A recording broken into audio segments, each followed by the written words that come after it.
For many immigrants, buying a house is considered a significant investment. Hence, many factors has to be considered before this step is taken. If you want to know more, stay tuned and watch this video to the end.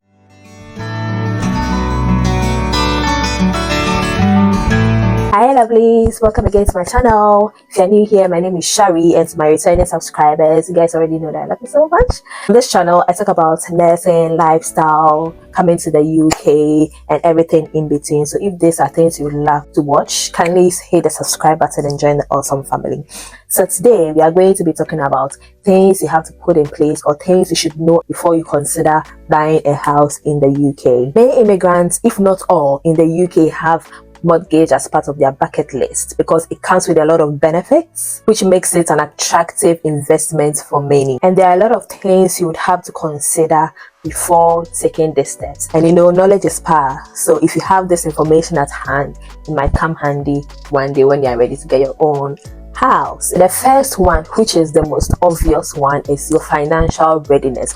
Obviously, you need money, you need l'argent. So you need the deposit, which is at least 5 to 20% of your mortgage value before you can go ahead with the process of getting a house in the UK. And what you have to keep in mind is the larger the deposit, the better the mortgage rate. And one thing I can tell you for free is the best way to save money for your first home in the UK is by using Moneybox ISA account. So with this Moneybox account, get 25% of all the money you put into this account, up to £4,000. So the government is going to give you 25% of that, which is like £100 free when you're able to put in money or deposit money in that account from April to April. So bear in mind, you can't take this money to buy any other thing other than your first home. And talking about saving money, okay, bear in mind that aside the 5 to 20%, you have other fees you have to pay. You have to pay your stamp duty, the legal fees you have to pay, the money you have to pay your mortgage broker, and your relocation fee, like moving fee. You need to make sure that you have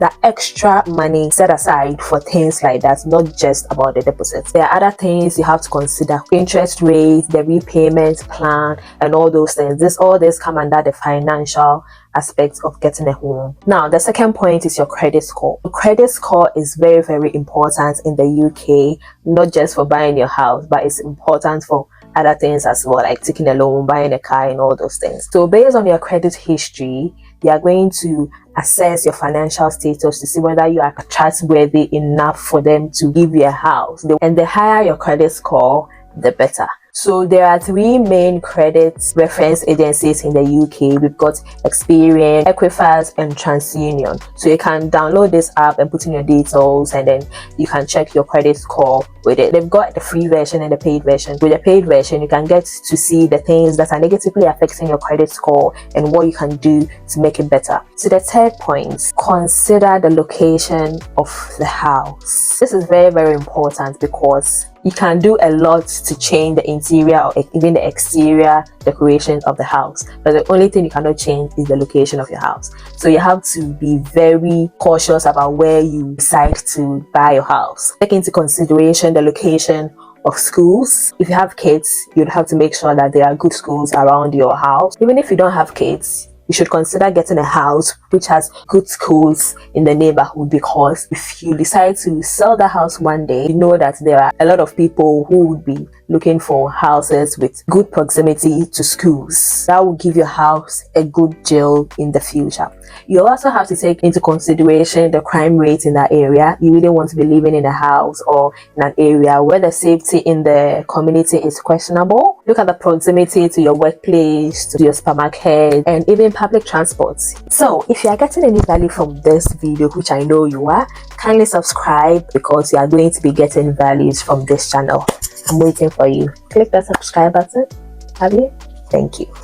So moving on to the next point, you have to decide what kind of property you are going for, whether you are going for a detached house, semi-detached, a terrace, or a flat. You need to know how many bedrooms you are going for. Obviously, if you've got a family, you need a bigger house and bigger space. And then if you've got a car, make sure that you are going for an apartment or a house which has got parking space, or stuff like that. Moving on to the legal aspects of buying a house, you are in the UK, so you need to make sure that you follow all right legal process in purchasing or buying a house. You have to make sure that the building has all the correct planning permission and building regulation compliance. Another thing you have to consider is your future plans. What are your future plans? Are you ready to have a family? How many kids do you want to have? How big do you want your family to be?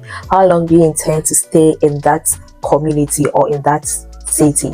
And also you have to factor the property's value, because the longer you stay in the house, the higher the value. If you want to get a good deal or you want your house to appreciate, you would have to stay in your house for a minimum of 5 years. If you have plans of relocating to a different country in about a year or two, then I don't think getting a house would be a good idea, because it wouldn't really appreciate. You wouldn't get as much as you would have gotten if you had stayed in for about 5 or more years. And about surveyors, you need to get a good surveyor to check the house, to assess the state of the house or the condition of the house, to see if the house or the property is actually worth the price. Now, talking about debt, we all in one way or the other have got some debts to pay. You've got your standing orders, you've got your personal debts you're sorting, maybe at home or even here. You have to put into consideration all those things. You have to look at the money that is coming in and out of your accounts